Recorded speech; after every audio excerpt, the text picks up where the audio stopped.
dum da dum dum da dum da dum da dum dum dum dum da dum.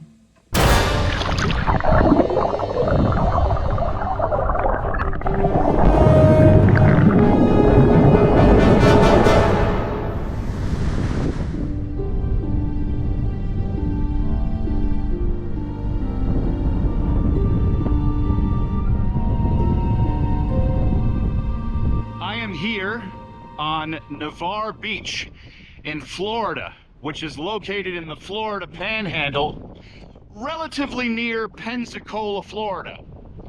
I am here, of course, visiting Jaws 2 filming locations. And the fascinating thing about Jaws 2 that a lot of people might not know is that though that film takes place once again on Amity Island with many of the same characters, the majority of it, I'd say 85% of the film, was shot here in Navarre Beach, Florida, and about 15 to 20% of the film was shot at the original location of Martha's Vineyard, and those scenes were peppered in throughout the movie. But Jaws 2 was primarily a Floridian shoot right here in Navarre Beach. And on a serendipitous note, I was trying to find the location of the Holiday Inn, the Holodome, where cast and crew all boarded and stayed for several months shooting on the beach here, staying at that Holiday Inn.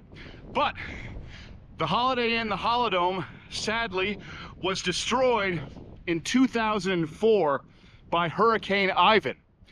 Serendipitously, I am staying at Springfield Suites by Marriott, which I learned today is built in the exact same location that the Holiday Inn used to be at. So it is right here where I am standing is Jaws 2 central filming locations.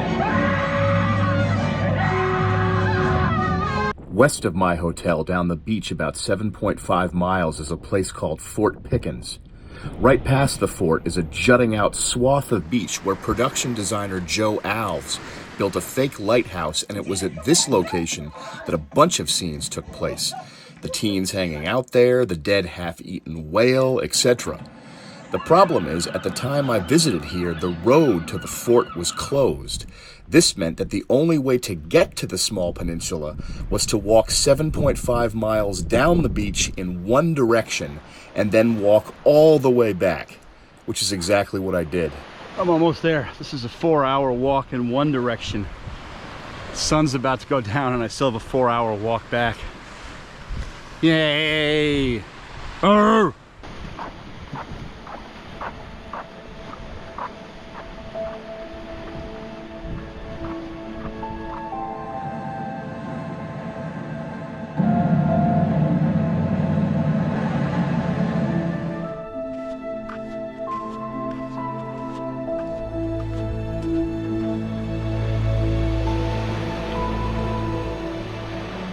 My God, that was a long walk, but I made it. This is the Fort Pickens Peninsula, just past Fort Pickens. And somewhere around here, probably right in this area up here, Joe Alves built the lighthouse for Jaws 2, which when I saw the movie for several years, I always thought it was a real lighthouse because he did an amazing job. I recognize it, you know, you see the kind of the grassy, you know, the seagrass, this point that juts out here. See, I remember all this seagrass here. You know, that was definitely, it still looks kind of the same. And then the lighthouse itself was kind of on this, right around here, maybe like right here, on this swath of open peninsula beach around. So yeah, Fort Pickens Peninsula. Looking out across the peninsula here, seeing what I think are dolphins, not sure. I don't know, but yeah. There's the Fort Pickens Peninsula on the left. Even though this map is rudimentary, it shows you that all of Navarre Beach is a thin, long strip of beach that juts out on its own from the water of Pensacola Bay behind it, and you can only access it by bridges. You can see now why, since the road was closed, walking past the fort was literally the only way for me to get there. It was actually Joe Alves who discovered Navarre Beach in the first place while location scouting. He was looking for a secluded coastal area with shallow, boat-free waters. I can definitely see why the filmmakers chose this beach, because Navarre Beach is this big swath of beach that stretches for miles in both directions. And, you know, when the water is calm, you can go out far. I mean, I'm like sitting down, but see if I stand up like this, there's the hotel behind me. I'm like maybe 500 feet out into the water right now.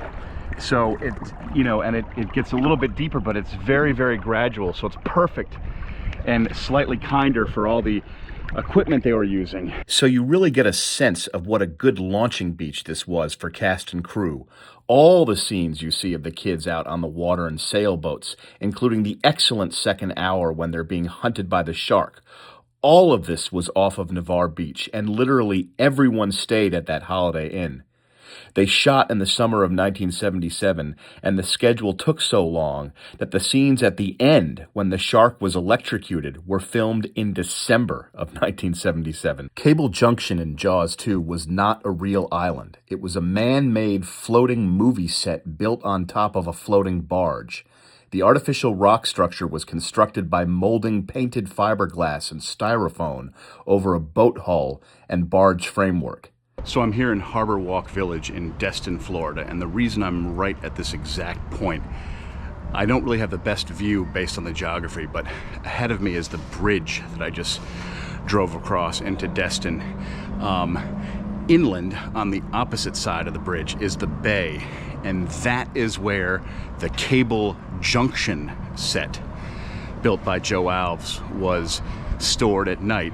And then under the bridge, out to the right, is the Gulf and the ocean, and so that's where they would take Cable Junction out in the morning, out from the bay, under the bridge, into the ocean to shoot the scenes with it.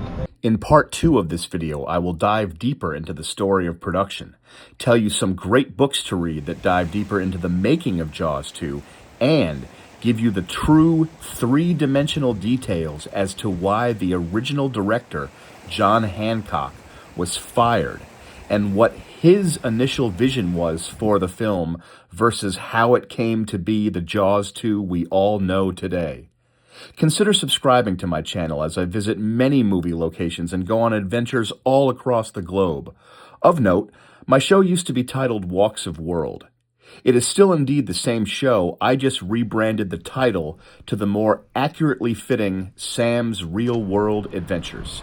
Stay tuned. More to follow on the filming locations and making of Jaws 2.